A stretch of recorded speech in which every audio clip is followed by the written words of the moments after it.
Praise the Lord. എല്ലാവർക്കും സ്വാഗതം.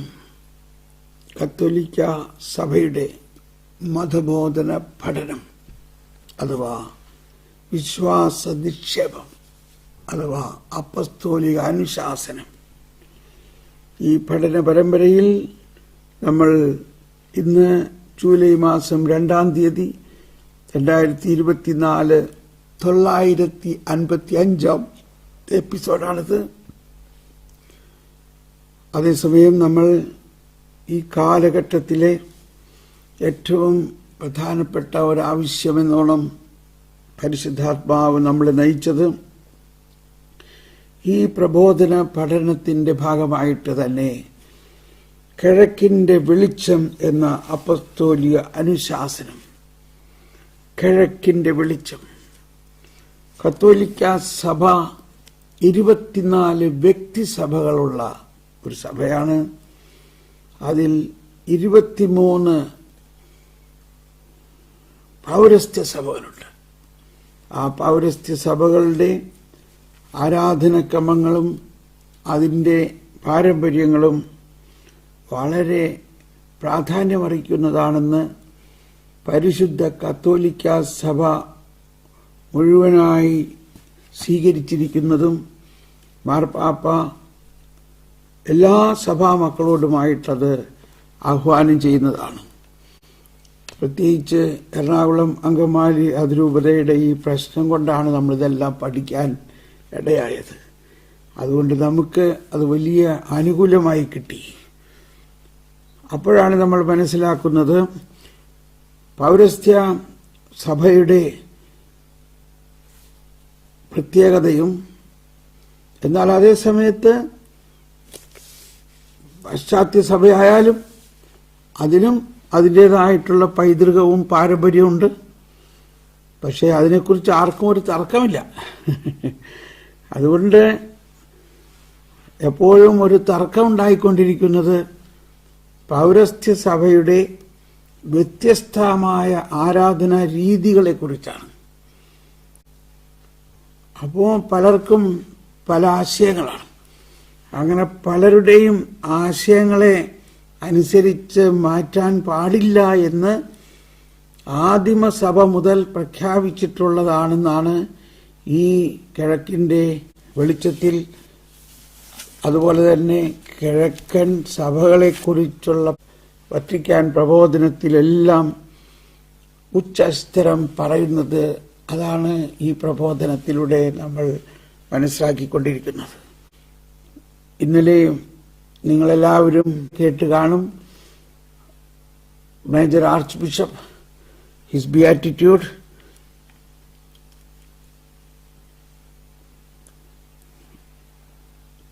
മാർ റാഫേൽ തട്ടിൽ വളരെ ലാളിത്യത്തോടും വാത്സല്യത്തോടും സ്നേഹത്തോടും ശാന്തതയോടും കൂടിയുള്ള ഒരു പ്രത്യേക ആഹ്വാനം എല്ലാ സഭാമക്കൾക്കും പ്രത്യേകിച്ച് വൈദികർക്കും നൽകി. അത് ഇതിൽ കൂടുതൽ ഇനിയൊന്നും പറയാനില്ല. ഇന്നും കൂടി ഈ പ്രാർത്ഥന നമ്മൾ പ്രാർത്ഥിക്കുന്നു. തീർച്ചയായിട്ടും നമ്മൾ ഇന്നലെ കേട്ട പോലെ നമ്മൾ ഭഗ്നാശരാകാതെ പ്രാർത്ഥിക്കുന്നു. കർത്താവ് ഈ ഏതാനും വൈദികരുടെ മനസ്സിൽ ഒരു അനുസരണവും എളിമയും ഉണ്ടാകുക, അത്രേ ആവശ്യമുള്ളൂ. Very simple. അതിൽ ഏറ്റവും പ്രധാനമായിട്ട് ഇപ്പം ഇത്രയേ ഉള്ളൂ. ഒരു ദിവസമെങ്കിലും, ആഴ്ചയിൽ ഒരു ദിവസമെങ്കിലും ഈ കുർബാന ഒന്ന് ചെല്ലുക. നിങ്ങൾ സഭയോട്, മാർപ്പാപ്പയോടും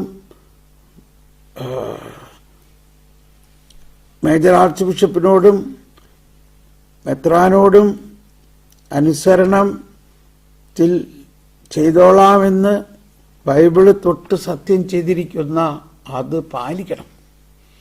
എല്ലാ സന്യസ്തരും അനുസരണം എന്നത് പാലിക്കണം. എല്ലാ വിശ്വാസികളും സഭാമാതാവിനോട് ചേർന്ന് നിൽക്കണം. ഇത് നമുക്ക് ഇതൊന്നുകൂടി ഉൾക്കൊണ്ടുകൊണ്ട് നമുക്ക് പ്രാർത്ഥിക്കാം.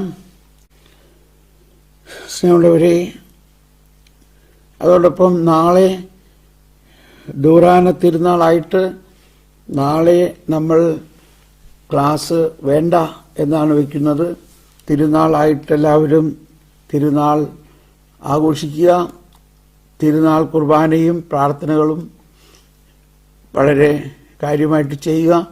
നാളെ നമുക്ക് CCCയും കറ്റേനാവറയെയും വേണ്ട. വരുവിൻ, നമുക്ക് ഇന്ന് കൂടി പ്രത്യേകമായിട്ട് എറണാകുളം അങ്കമാലി അതിരൂപതയിലെ എല്ലാ വൈദികരെയും എല്ലാ സന്യസ്തരെയും എല്ലാ അൽമായരെയും UN ബിഷപ്പുമാരെയും തന്നെ സമർപ്പിച്ചുകൊണ്ട്, കർത്താവേ, ഈ വലിയ പ്രശ്നത്തിന് പരിഹാരമുണ്ടാക്കാൻ ഒന്ന് എളിമപ്പെട്ടാൽ മാത്രം മതി. നമ്മളെ പെറ്റുവളർത്തിയ അമ്മയായ സഭയുടെ അമ്മിഞ്ഞപ്പാൽ കുടിച്ച് വളർന്ന സഭ നമ്മളെ ഒരു IAS ഓഫീസറെ പഠിപ്പിക്കാൻ ഗവൺമെന്റിന് എത്ര ചെലവുണ്ടോ അതിനേക്കാൾ വലിയ ചെലവാണ് ഒരു വൈദികനെ പരിശീലിപ്പിക്കണം എന്നുള്ളതാണ് ഒരു കണക്ക്.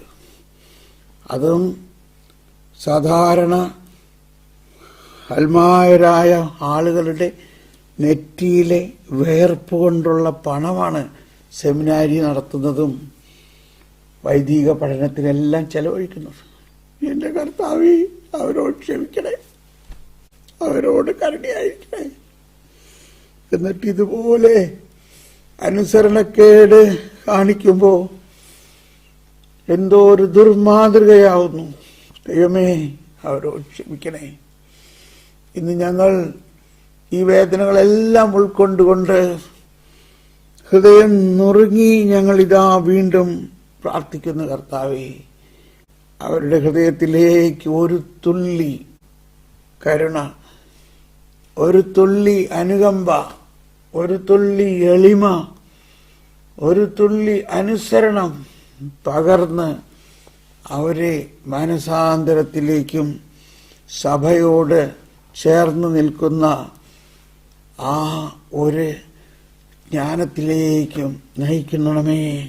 എല്ലാവരും ചേർന്ന് പരിശുദ്ധാത്മാവേ എഴുന്നള്ളി വരണമേ. അങ്ങേ വെളിവിന്റെ കതിരുകൾ ആകാശത്തിന്റെ വഴി അയച്ചരുളണമേ. എറണാകുളം അങ്കമാലി രൂപതയിലെ മെത്രാന്മാരിലും വൈദികരിലും സന്യസ്തരിലും അൽമായരിലും പരിശുദ്ധാത്മാവേ എഴുന്നള്ളി വരണമേ. അങ്ങേ വെളിവിന്റെ കതിരുകൾ ആകാശത്തിന്റെ വഴിയെ അയച്ചരുളണമേ. അഗതികളുടെ പിതാവേ, ദാനങ്ങൾ നൽകുന്നവനെ, ഹൃദയത്തിന്റെ പ്രകാശമേ, എഴുന്നള്ളി വരണമേ. എത്രയും നല്ല ആശ്വസിപ്പിക്കുന്നവനെ, ആത്മാവിന് മധുരമുള്ള വിരുന്നേ, മധുരമുള്ള തണുപ്പേ, അലച്ചിലിൽ സുഖമേ, ഉഷ്ണത്തിൽ തണുപ്പേ, കരച്ചിലിൽ സ്വൈരമേ, എഴുന്നള്ളി വരണമേ. എത്രയും ആനന്ദത്തോടുകൂടിയിരിക്കുന്ന പ്രകാശമേ, അങ്ങേ വിശ്വാസികളുടെ ഹൃദയത്തിന്റെ ഉള്ളുകളെ അങ്ങ് നിറയ്ക്കണമേ. അങ്ങേ വെളിവ് കൂടാതെ മനുഷ്യരിൽ ദോഷമല്ലാതെ ഒന്നുമില്ല. അറപ്പുള്ളത് കഴുകണമേ, വാടിപ്പോയത് നനയ്ക്കണമേ, മുറിവേറ്റിരിക്കുന്നത് സുഖപ്പെടുത്തണമേ, രോഗപ്പെട്ടത് പൊറുപ്പിക്കണമേ, കടുപ്പമുള്ളത് മയപ്പെടുത്തണമേ, ആറിപ്പോയത് ചൂട് പിടിപ്പിക്കണമേ, വഴിതെറ്റിപ്പോയത് നേരെയാക്കണമേ. അങ്ങിൽ ശരണപ്പെട്ടിരിക്കുന്ന വിശ്വാസികൾക്ക് അങ്ങേ 7 വിശുദ്ധ ദാനങ്ങൾ നൽകണമേ. ഭാഗ്യമരണവും പുണ്യയോഗ്യതയും നിത്യാനന്ദവും അവിടുന്ന് ഞങ്ങൾക്ക് കൽപ്പിച്ചരുളണമേ. ആമേൻ, ആമേൻ. ആമേൻ. ഇന്നലെ നമ്മൾ ജോബിന്റെ പുസ്തകത്തിലെ ഒരു വചനം വായിച്ചു. ജോബ് 14:7. വൃക്ഷത്തിന് പ്രത്യാശയുണ്ട്, മുറിച്ചാൽ അത് വീണ്ടും തളിർക്കും, അതിന് പുതിയ ശാഖകൾ ഉണ്ടാകാതിരിക്കയില്ല. ജോബ് 14:7. അതിന്റെ വേരുകൾ മണ്ണിനടിയിൽ പഴകിപ്പോയാലും അതിന്റെ കുറ്റി മണ്ണിൽ കെട്ടുപോയാലും വെള്ളത്തിന്റെ ഗന്ധമേറ്റാൽ അത് തളിർക്കുകയും ഇളം ചെടി പോലെ ശാഖ പുറപ്പെടുവിക്കുകയും ചെയ്യും. നമുക്ക് പ്രത്യാശിക്കാം. അതിഭയാനകമായ രീതിയിൽ ജോബിന്റെ ശരീരം മുഴുവനും വ്രണപ്പെട്ടു. ജോബിന്റെ സമ്പത്തും സകലതും നശിച്ചുവെങ്കിലും ജോബ് ഭഗ്നാശനായില്ല. സഭയെ മാതാവായി കാണാത്തവന് ദൈവത്തെ പിതാവായി ലഭിക്കുകയില്ല. Saint Cyprian CCC 181. സഭയെ മാതാവായി കാണാത്തവന് ദൈവത്തെ പിതാവായി ലഭിക്കുകയില്ല. വരുവിൻ, നമുക്ക് കിഴക്കിന്റെ വെളിച്ചത്തിന്റെ പഠനത്തിലേക്ക് പ്രവേശിക്കാം. കിഴക്കിന്റെ വെളിച്ചം, ഓറിയന്റാലെ ലൂമൻ, 8ാമത്തെ വലിയ പാരഗ്രാഫിന്റെ 3-ാം ഭാഗമാണ് നമ്മൾ പഠിച്ചുകൊണ്ടിരുന്നത്. അത് വളരെ പ്രധാനമായ പ്രബോധനമാണ്. അത് ഒന്നുകൂടി ഞാൻ വായിക്കാൻ ആഗ്രഹിക്കുകയാണ്. ഓരോ സഭയുടെയും ആചാരങ്ങളും പതിവുകളും ഒരിക്കലും മാറ്റപ്പെടാൻ പാടില്ലാത്തവയായിട്ടാണ് പരിഗണിക്കപ്പെടുന്നതെങ്കിൽ വളരുകയും വികസിക്കുകയും ചെയ്യുന്ന സജീവമായ ഒരു യാഥാർത്ഥ്യമെന്ന വിശേഷ ലക്ഷണം പാരമ്പര്യത്തിന് നഷ്ടപ്പെടുമെന്ന അപകട സാധ്യതയുണ്ട്. പക്ഷേ ഇതിനെ പോസിറ്റീവായിട്ടാണ് പറയുന്നത്. ഇതാണ് പലരും പറയാറുള്ളത്. ഈ പാരമ്പര്യം എന്ന് പറഞ്ഞിരുന്നാൽ പോരാ, നമ്മൾ കാലഘട്ടത്തിനനുസരിച്ച് പുരോഗതിക്കനുസരിച്ച് നവീകരിക്കപ്പെടണമെന്ന്. പക്ഷെ അങ്ങനെയല്ല എന്നാണ് ഇവിടെ പറയുന്നത്. അതിന് കാരണം ഇതാണ്: ഈ പാരമ്പര്യത്തിന്റെ ദാതാവ് പരിശുദ്ധാത്മാവാണ്. ആ പരിശുദ്ധാത്മാവ് വിസ്മരണീയമായ രീതിയിൽ അതിനെ പകർന്നു കൊടുത്തോളും.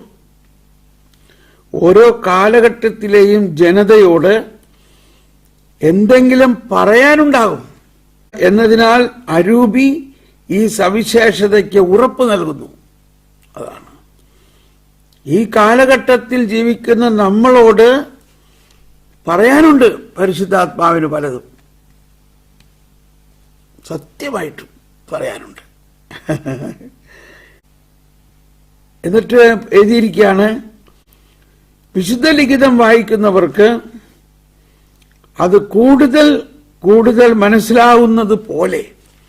അതാണ് വിശുദ്ധ ലിഖിതം. ഇപ്പൊ സുവിശേഷം വായിക്കുന്നവർക്ക് ഒരേ സുവിശേഷം തന്നെ എത്ര പ്രാവശ്യം വായിച്ചു, 100 പ്രാവശ്യം വായിച്ചാൽ പോരെ. പക്ഷെ വീണ്ടും വീണ്ടും വായിക്കുമ്പോൾ അതിൻ്റെ അകത്ത് ഒളിഞ്ഞിരിക്കുന്ന വലിയ രഹസ്യങ്ങൾ അനാവരണം ചെയ്യപ്പെടുകയാണ്. അതുപോലെ തന്നെയാണ് സഭയുടെ ജീവിക്കുന്ന പിതൃസ്വത്തിന്റെ മറ്റൊരു ഘടകവും. ഇവിടെ പറഞ്ഞിരിക്കുന്നത് സഭയുടെ ജീവിക്കുന്ന പിതൃസ്വത്ത്. നമ്മൾക്ക് ഈ പാരമ്പര്യത്തെക്കുറിച്ച് വ്യക്തമായ അറിവില്ലാത്തത് കൊണ്ടാണ് പാരമ്പര്യത്തിനെ കുറിച്ച് പറയുന്നത് സഭയുടെ ജീവിക്കുന്ന പിതൃസ്വത്ത് എന്നാണ്. ഇതിന്റെ മുൻപുള്ള പാരഗ്രാഫിൽ എന്താണ് ഈ പാരമ്പര്യം എന്നതിനെ കുറിച്ച് പറഞ്ഞിരിക്കുന്നത് ഒന്നുകൂടി വായിക്കാം. എന്താണത്? മിശിഹായുടെ സഭയുടെ പിതൃസ്വത്താണ് പാരമ്പര്യം. 2ാമത്തെ പാരഗ്രാഫ്. എന്നിട്ട് പറയാണ്, എന്താണത്? ശ്ലീഹന്മാർ കണ്ടുമുട്ടുകയും സാക്ഷ്യം നൽകുകയും ചെയ്ത ഉയർത്തെഴുന്നേറ്റവനെ കുറിച്ചുള്ള സജീവ സ്മരണയാണത്. പാരമ്പര്യം ആരുടെയെങ്കിലും തോന്നലിൽ നിന്നുണ്ടായതല്ല. ഉയർത്തെഴുന്നേറ്റ കർത്താവ് 40 ദിവസം അപ്പസ്തോലന്മാരുടെ കൂടെ ജീവിച്ചു. ആ കാലഘട്ടത്തിൽ ഉയർത്തെഴുന്നേറ്റ കർത്താവ് തന്റെ ഉത്ഥിത ശരീരത്തോടെ അവരോട് കൂടെ ആയിരുന്നപ്പോൾ പഠിപ്പിച്ച കാര്യങ്ങൾ അത് തന്നെയാണ് സുവിശേഷത്തിലും വന്നിരിക്കുന്നത്. സുവിശേഷവും അന്ന് ആരും രേഖപ്പെടുത്തിയതല്ല. ഈശോയുടെ സ്വർഗാരോഹണം കഴിഞ്ഞ് എത്ര വർഷങ്ങൾ കഴിഞ്ഞതിന് ശേഷമാണ് മത്തായി സുവിശേഷം എഴുതുന്നത്, മർക്കോസ്, ലൂക്ക, യോഹന്നാൻ എഴുതുന്നത്. എങ്ങനെ അവരെഴുതി? ഈശോ പറഞ്ഞ കാര്യങ്ങൾ പരിശുദ്ധാത്മാവ് അവരെ ഓർപ്പിച്ചു, അവരത് എഴുതി. മർക്കോസും ലൂക്കായൊന്നും അപ്പസ്തോലനായിരുന്നേയില്ല. യോഹന്നാനും മത്തായിയും അപ്പസ്തോലന്മാരായിരുന്നു. ഈശോയോട് കൂടെ ആരംഭം മുതലേ ഉണ്ടായിരുന്നു. എന്നാൽ മർക്കോസും ലൂക്കായും എല്ലാം മറ്റ് അപ്പസ്തോലന്മാർ പറഞ്ഞത് കേട്ടിട്ട് എഴുതിയതാണ്. മാതാവും പറഞ്ഞത് കേട്ടിട്ട് എഴുതിയതാണ്. പത്രോസും പൗലോസും എല്ലാം പറഞ്ഞത് കേട്ടിട്ട് എഴുതിയതും പരിശുദ്ധാത്മാവ് അവർക്ക് ഓർപ്പിച്ചു കൊടുത്തതുമാണ്. അപ്പോൾ പത്രോസ് പറഞ്ഞത് കേൾക്കുന്നു എന്ന് പറഞ്ഞാൽ പത്രോസ് ഈശോ പറഞ്ഞ കാര്യങ്ങൾ അത് അവരുടെ ഹൃദയത്തിലങ്ങ് ആലേഖനം ചെയ്യണേ. നമ്മൾ തന്നെ ദൈവം നമ്മളോട് സംസാരിക്കുന്ന കാര്യങ്ങൾ നമുക്കൊരിക്കലും മറക്കാൻ പറ്റില്ല. ഇപ്പോ 33 വർഷം മുമ്പാണ് എന്നോട് കർത്താവ് ആദ്യമായി സംസാരിച്ചത്. വിളവ് വളരെ, വേലക്കാർ ചുരുക്കം, നീ എനിക്ക് വേണ്ടി പോകാമോ? ഇത് എൻ്റെ ജീവിതത്തിൽ എനിക്ക് ഒരിക്കലും മറക്കാൻ പറ്റില്ല. എന്ന പോലെ ഉയർത്തെഴുന്നേറ്റ കർത്താവ് മുഖാമുഖം അപ്പസ്തോലന്മാരോട് സംസാരിച്ച കാര്യങ്ങൾ അത് അതേപടി അവരുടെ ഹൃദയത്തിൽ ആലേഖനം ചെയ്യപ്പെടുകയും അതാണ് പിന്നെ അവർ പ്രഘോഷിക്കുന്നതും പഠിപ്പിക്കുന്നതും. അതാണ് പാരമ്പര്യം. അത് മാറ്റാൻ പറ്റില്ല. അതാണ് ഇവിടെ എഴുതിയിരിക്കുന്നത്. ശ്രീഹന്മാർ കണ്ടുമുട്ടുകയും സാക്ഷ്യം നൽകുകയും ചെയ്ത ഉയർത്തെഴുന്നേറ്റവനെ കുറിച്ചുള്ള സജീവ സ്മരണയാണിത്. സജീവമായ ഈ ഓർമ്മ തങ്ങളുടെ പിൻഗാമികളിലൂടെ ഇടമുറിയാതെ അവർ കൈമാറി. അപ്പോ ഇതിപ്പോ കുറച്ചുകൂടി ക്ലിയറായി. അപ്പൊ ഈ പാരമ്പര്യവും സുവിശേഷവും തമ്മിൽ വലിയ വ്യത്യാസമില്ല. കാറ്റഗിസത്തിൽ നമ്മൾ പഠിക്കുന്നുണ്ടത്. ഡൈവർബം എന്ന 2-ാം വത്തിക്കാൻ സുനദോസിലെ പ്രബോധനത്തിലും പറയുന്നുണ്ട്. വാസ്തവത്തില് 2 ശ്രേണി ഉണ്ടായി: ലിഖിത സുവിശേഷവും അലിഖിതമായിട്ടുള്ളത്, വാമൊഴിയും വരമൊഴിയും.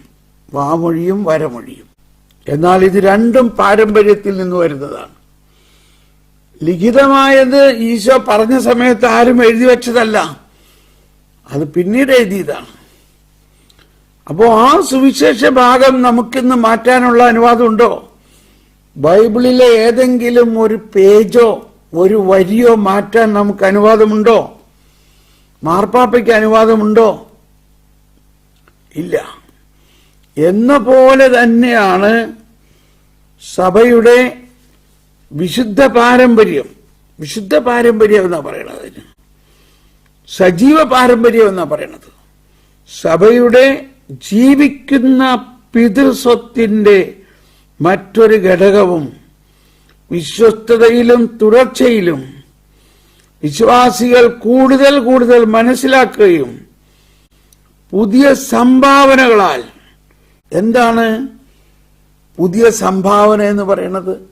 പുതിയ സംഭാവന എന്ന് പറയുന്നത് കണ്ടോ, ഇപ്പോ ഈ കിഴക്കിന്റെ വെളിച്ചം പുതിയ സംഭാവനയാണ്. ഇനി നമ്മളോട് പറയുന്നത് അതിനെ വീണ്ടും ഒരു പുതിയ സംഭാവനയാക്കിക്കൊണ്ട് അതിനെ വിശദീകരിച്ച ഒരു പുസ്തകം ഉണ്ടാക്കാനാണ് പറയുന്നത്. ഇതിൽ പറഞ്ഞിരിക്കുന്ന ഓരോ വാക്കിനെയും കൂടുതൽ വിശദീകരിച്ച് സാധാരണ ആളുകൾക്ക് മനസ്സിലാവുന്ന രീതിയിൽ പുസ്തകമാക്കണം. എന്നിട്ട് പറയുന്ന ഒരു കാര്യമാണ്, വിശ്വാസത്തിൽ നിന്നുടലെടുക്കുന്ന അനുസരണയിൽ മതാത്മകമായി സാംശീകരിക്കുമ്പോഴാണ് സാംസ്കാരികവും ചരിത്രപരവുമായ വ്യത്യസ്ത സാഹചര്യങ്ങളിലും അവസ്ഥകളിലും അതിന് സാക്ഷാത്കാരം ലഭിക്കുക.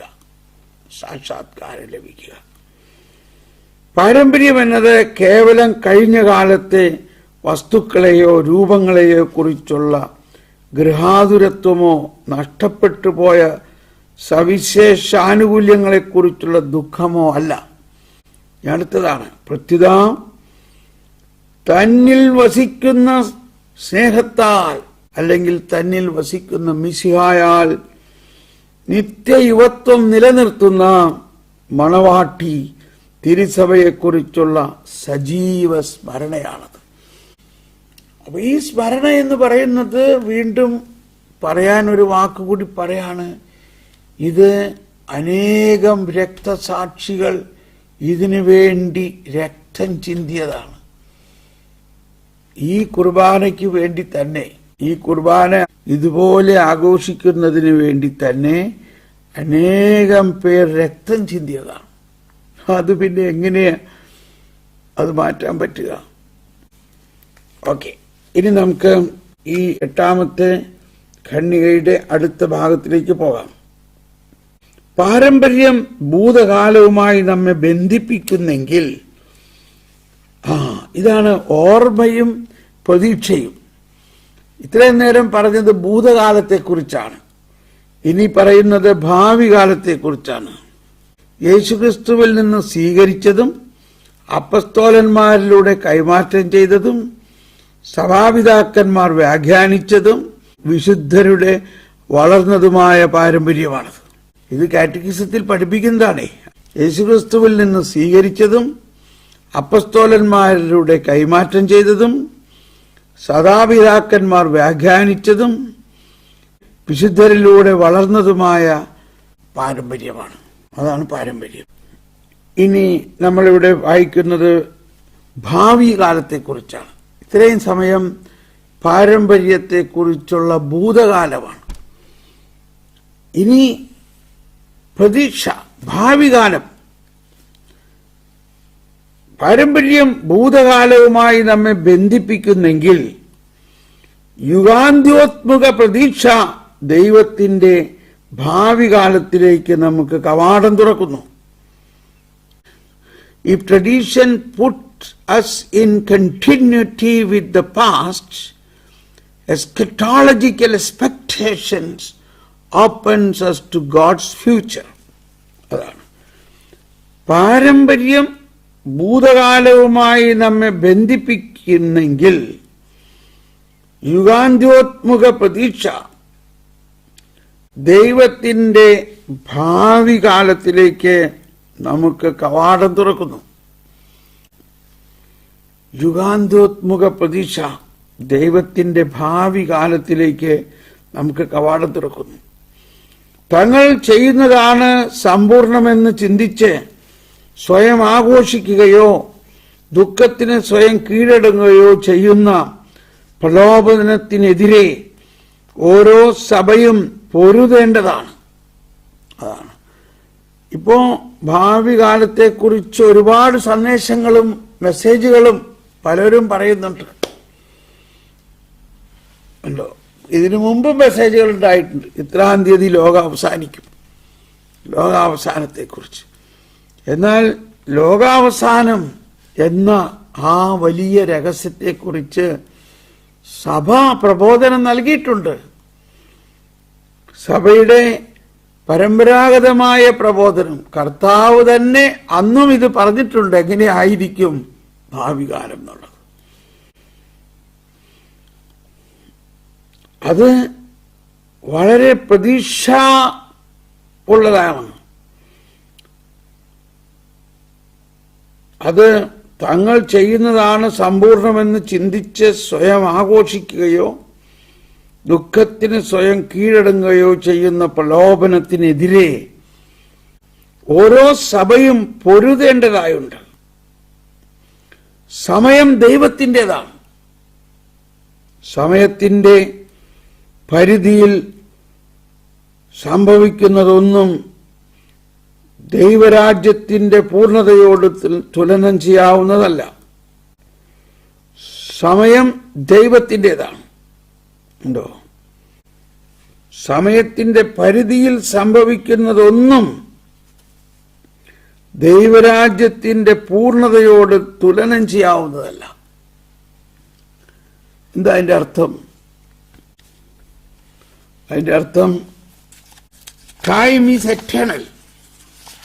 Time belongs to God, and whatever takes place in time can never be identified with the fullness of the kingdom. Time belongs to God. Whatever takes place in time can never be identified with the fullness of the kingdom of God, which is always a free gift. സമയം ദൈവത്തിൻ്റെതാണ്. സമയത്തിൻ്റെ പരിധിയിൽ സംഭവിക്കുന്നതൊന്നും ദൈവരാജ്യത്തിൻ്റെ പൂർണ്ണതയോട് തുലനം ചെയ്യാവുന്നതല്ല. അത് സ്വതന്ത്രമായ ഒരു ദാനമാണ്. അത് ദൈവത്തിൻ്റെ ദാനമാണ്. നമ്മൾ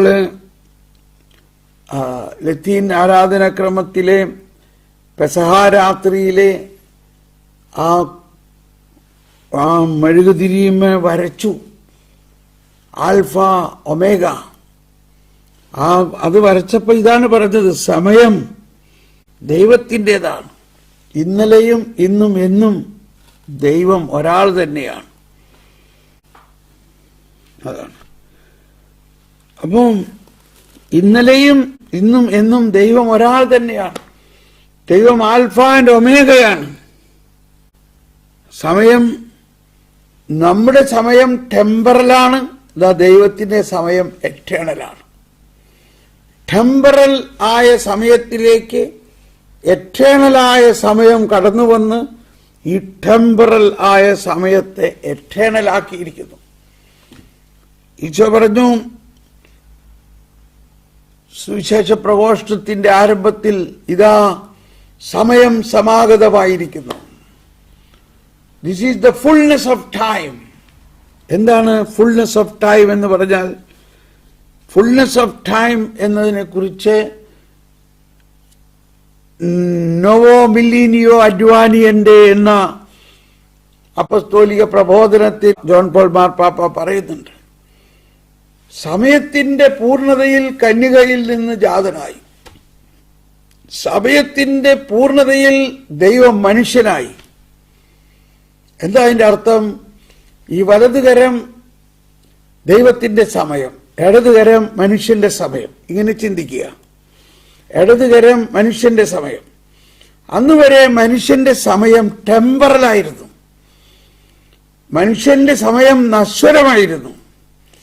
എന്നാൽ അനശ്വരമായ നിത്യതയായ ദൈവത്തിന്റെ സമയം ഇതാ മനുഷ്യരിലേക്ക് കടന്നു വന്ന് ഈ നശ്വരനായ മനുഷ്യരിലേക്ക് അനശ്വരമായ സമയം കടന്നു വന്ന് നശ്വരതയെ അനശ്വരമാക്കി മാറ്റി. അതാണ് എസ്കറ്റോളജി. ഹല്ലേലൂയ. മനസ്സിലായി തോന്നുന്നു. ഇപ്പോൾ മനസ്സിലായില്ലേ? മനുഷ്യൻ സമയത്തിന് അധീനനാണ്, ദൈവം സമയത്തിന് അതീതനാണ്. ദൈവത്തിന്റെ സമയം എറ്റേണലാണ്, മനുഷ്യന്റെ സമയം ടെമ്പറലാണ്. അങ്ങനെ മാനുഷികതയിൽ ദൈവികത ലയിച്ചു. മാനുഷികത എന്ന് പറഞ്ഞാൽ ടെമ്പറലാണ്, താൽക്കാലികം. എന്നാൽ ദൈവം അനന്തം.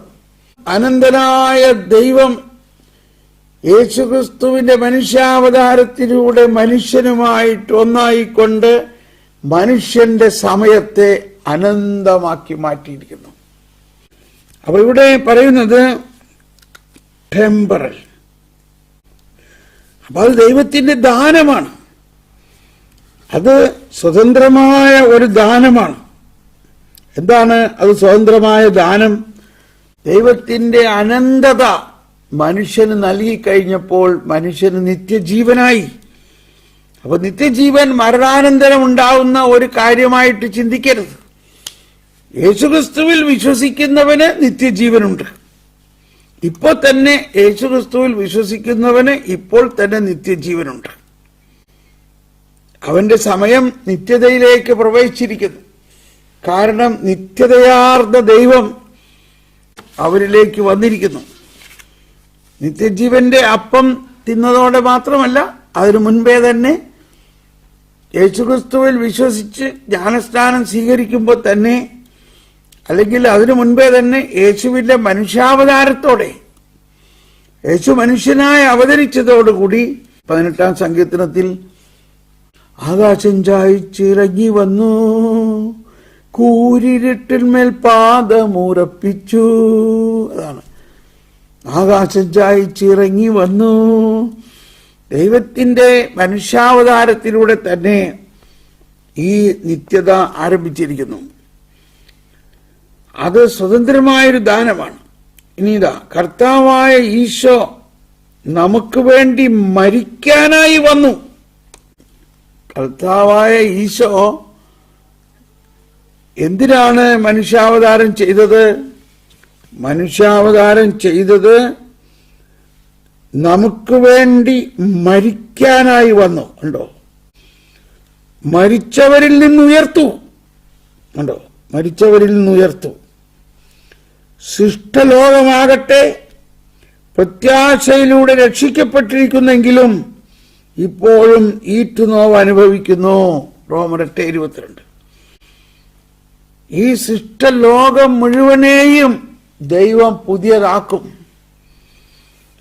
സൃഷ്ടലോകമാകട്ടെ പ്രത്യാശയിലൂടെ രക്ഷിക്കപ്പെട്ടിരിക്കുന്നെങ്കിലും ഇപ്പോഴും ഈറ്റുനോവ് അനുഭവിക്കുന്നു. പ്രപഞ്ചത്തെ പിതാവിന് സമർപ്പിക്കാൻ കർത്താവ് തന്നെ തിരിച്ചു വരും. അതാണ് 1 കൊരിന്ത്യർ 15:28. കർത്താവ് തന്നെ തിരിച്ചു വരും. അപ്പോ യുഗാന്ത്യം എന്ന് പറയുന്നത് ഈ പ്രപഞ്ചത്തെ മുഴുവനും പുതിയതാക്കി രൂപാന്തരീകരിച്ച്, ഞാൻ എപ്പോഴും അത് പറയാറുണ്ട്, 1042 43 1042. ഒരു കാര്യം നിങ്ങൾ എപ്പോഴും ശ്രദ്ധിക്കണം. യുഗാന്ത്യത്തെക്കുറിച്ചുള്ള ഏത് ക്ലാസ് കേട്ടാലും അത് സഭയുടെ പ്രബോധനത്തിന്റെ റെഫറൻസ് ഉണ്ടോ? മതബോധന ഗ്രന്ഥത്തിലോ 2-ാം വത്തിക്കാൻ സൂനഹദോസിന്റെ പ്രബോധനത്തിൽ നിന്ന് അതിൽ കൊട്ടേഷൻ ഉണ്ടോ? ഉണ്ടെങ്കിൽ മാത്രമേ അത് നിങ്ങൾ ആധികാരികമായി സ്വീകരിക്കാവൂ. കാരണം ഒരുപാട് വ്യാജ പ്രവചനങ്ങൾ ഈ മേഖലയിലുണ്ട്. അതുകൊണ്ട് നമ്മൾ തെറ്റിൽ വീഴരുത്. യുഗാന്ത്യത്തെക്കുറിച്ച് 1042 നമ്മൾ പല പ്രാവശ്യം വായിച്ചിട്ടുള്ളത് ഒന്നുകൂടി വായിക്കാം. സമയത്തിന്റെ പരിസമാപ്തിയിൽ ദൈവരാജ്യം അതിന്റെ പൂർണ്ണതയിലെത്തും. സാർവത്രിക വിധിക്ക് ശേഷം നീതിമാന്മാർ ശരീരത്തിലും ആത്മാവിലും, കണ്ടോ, ആ ഒരു വാക്കാണ് ഇതിന്റെ കംപ്ലീറ്റ് അർത്ഥവ്യാപ്തി തരുന്നത്. ശരീരത്തിലും ആത്മാവിലും മഹത്വീകൃതരായി ക്രിസ്തുവിനോടുകൂടെ എന്നേക്കും ഭരിക്കും. ഈശോ വീണ്ടും വരുമ്പോൾ സകല മനുഷ്യരും ഉയർത്തെഴുന്നേക്കും. അവരുടെ അഴുകിയ ശരീരം ഉയർത്തെഴുന്നേക്കും. അതാണ് നമ്മുടെ സിറോ മലബാർ കുർബാനയിലും മലങ്കര കുർബാനയിലും പ്രധാനമായിട്ട് പറയുന്നത്. സിറോ മലബാർ കുർബാനയിലെ സർവാധിപനാം കർത്താവ് പാടുമ്പോൾ അതാണ് പാടുന്നത്. അതിനുശേഷമുള്ള പ്രാർത്ഥനയിൽ കർത്താവേ അങ്ങ് സത്യമായും ഞങ്ങളുടെ ശരീരങ്ങളെ ഉയർപ്പിക്കുന്നവനും ആത്മാക്കളെ രക്ഷിക്കുന്നവനും ജീവനെ നിത്യം പരിപാലിക്കുന്നവരുമാകുന്നു. അതായത് കർത്താവ് വീണ്ടും വരുമ്പോൾ സകല മനുഷ്യരുടെയും അഴുകിയ പൊടിയായ ആ ശരീരത്തെ ഉയർത്തെഴുന്നേൽപ്പിച്ച് ഈശോയുടെ മഹത്വപൂർണമായ ശരീരമാക്കി രൂപാന്തരപ്പെടുത്തും. നമ്മളെല്ലാവരും മഹത്വീകരിക്കപ്പെട്ട ശരീരത്തോടുകൂടി ഈശോയോടൊപ്പം വസിക്കും. അതാണ് കിഴക്കിന്റെ വെളിച്ചം. അതാണ് കുർബാനയിൽ ഒരുപാട് സ്ഥലത്ത് നമ്മൾ പ്രാർത്ഥിക്കുന്നത്. സ്വർഗരാജ്യത്തിലുള്ള വിശ്വാസത്തോടെ കർത്താവ് ഈശോ മിശിഹായുടെ ശരീരം ഭക്ഷിക്കുവാനും രക്തം പാനം ചെയ്യുവാനും തിരുസഭ നമ്മളെ ക്ഷണിക്കുന്നു. പ്രീതി കലർന്ന യുഗാന്ത്യത്തിൽ സ്വർഗീയോർസ്ലേം നഗരത്തിൽ മാലാഖമാരുത്തു വലം ഭാഗം ഞങ്ങൾ കരുളട്ടെ. ഇത് തന്നെ മലങ്കര കുർബാന ക്രമത്തിൽ യാമപ്രാർത്ഥനകളിലെ ഒരു പ്രാർത്ഥന ഞാനൊന്ന് പാടട്ടെ. ഞാൻ 2 ദിവസം മുമ്പ് പാടി. അത് എനിക്ക് വീണ്ടും പ്രാർത്ഥിക്കാൻ വലിയ ഇഷ്ടമുള്ള ഒന്നാണ്. എനിക്കിത് വലിയ ഇഷ്ടമുള്ളൊരു ഭാഗമാണ്. ഇത് മലങ്കര കുർബാന പുസ്തകത്തിലെ 138-ാമത്തെ പേജിലാണ്. മാമോദീസ മൂലം മിശിഹാതൻ മുദ്ര പതിഞ്ഞവരായി തന്നുടെ ഗാത്രം ഭക്ഷിച്ചും തൻ രക്തം പാനം ചെയ്തും ജീവിപ്പോർ പുനരുത്ഥാനാൽ പൂഴിയിൽ നിന്ന് കരേറിയിടും അണിയിക്കപ്പെടും അവർ മഹിമാങ്കി. അതാണ് പൂഴിയിൽ. ഇതാണ് ഒന്ന് ആലോചിച്ചേ. നമ്മളെല്ലാവരും മാമോദിസ സ്വീകരിച്ചു, ക്രിസ്തുവിന്റെ മുദ്ര പതിഞ്ഞവരാണ്, ഈശോയുടെ ശരീരം ഭക്ഷിക്കുന്നവരാണ്, രക്തം പാനം ചെയ്തവരാണ്. എന്നാലും മരിച്ച് പൂഴിയിൽ പോയ നമ്മൾ പൂഴിയിൽ നിന്ന് കരേറിയിടും അണിയിക്കപ്പെടും അവർ മഹിമാങ്കി. അണിയിക്കപ്പെടും അവർ മഹിമാങ്കി എന്ന് വെച്ചാൽ മഹത്വത്തിന്റെ വസ്ത്രം അണിയിക്കും എന്ന് പറഞ്ഞാൽ മഹത്വീകരിക്കപ്പെട്ട ശരീരമായി മാറും. ഇത് തന്നെ മറ്റൊരു സ്ഥലത്ത് 9-ാം മണിക്കൂറിന്റെ പ്രാർത്ഥന പേജ് നമ്പർ 151 ഇങ്ങനെ പാടുന്നു.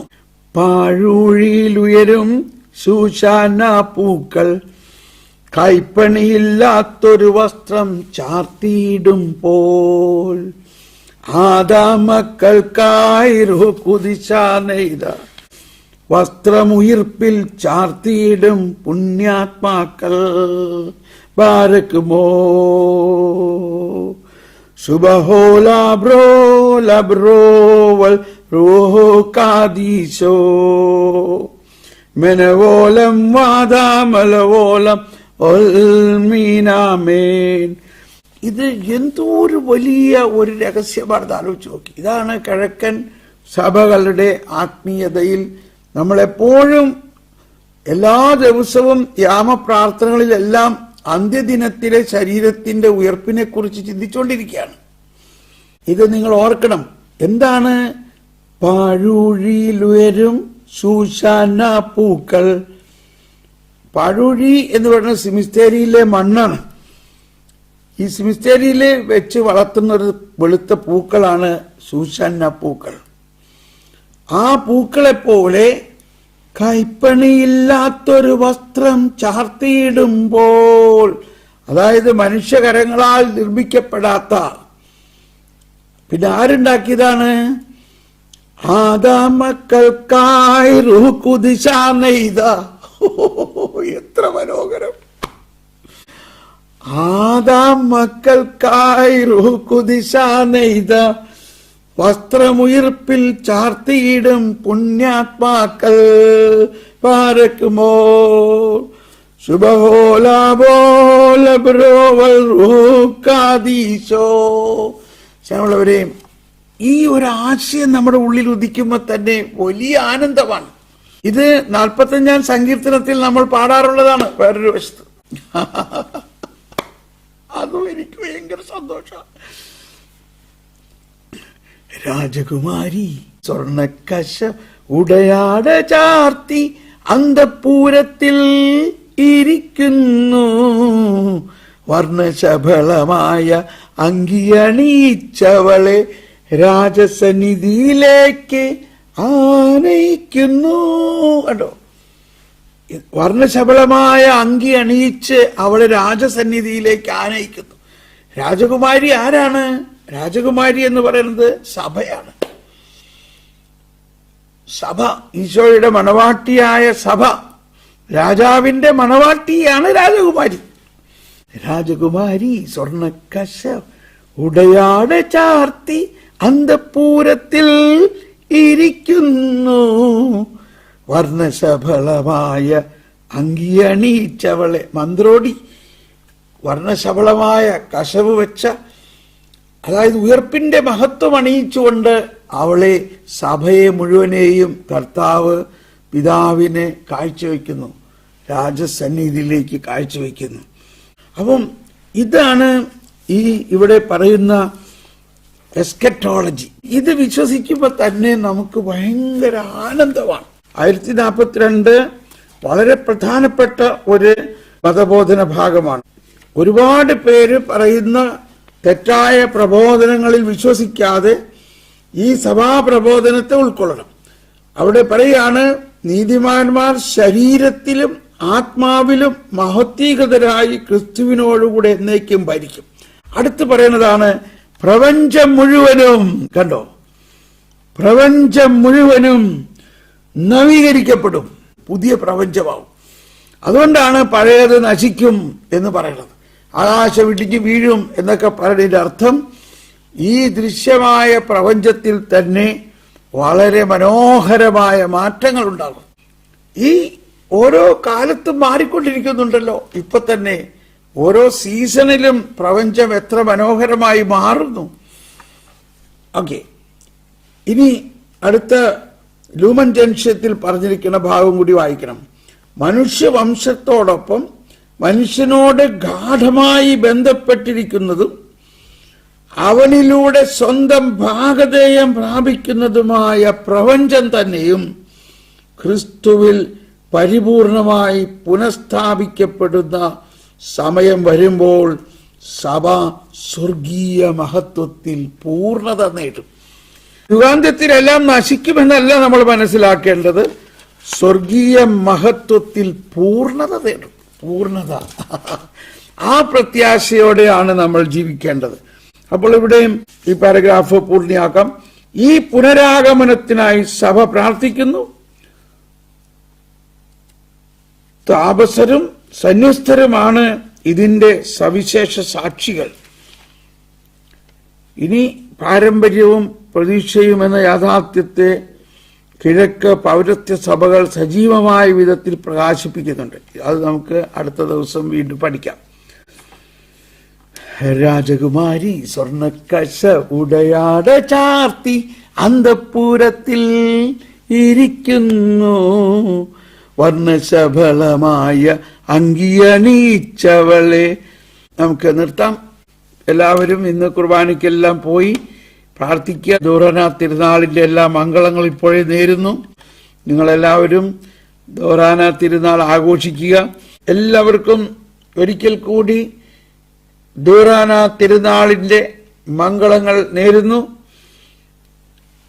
ദോറാന തിരുനാളിനെ കുറിച്ച് നമുക്ക് തിരുനാൾ കഴിഞ്ഞിട്ട് ഒരു വിചിന്തനം വേണമെങ്കിൽ ചെയ്യാം. പക്ഷേ എല്ലാവർക്കും അറിയാമല്ലോ ദോറാന തിരുനാളിന്റെ ആത്മീയത. എന്തെങ്കിലും പുതിയത് എനിക്ക് കിട്ടുകയാണെങ്കിൽ ഞാൻ അത് നിങ്ങളുമായിട്ട് പങ്കുവയ്ക്കാം. നമുക്ക് എല്ലാവർക്കും ആശംസകളോടെ ദൈവം അനുഗ്രഹിക്കട്ടെ. നിങ്ങൾ എനിക്ക് വേണ്ടിയും പ്രാർത്ഥിക്കുക. Bye bye bye bye bye bye.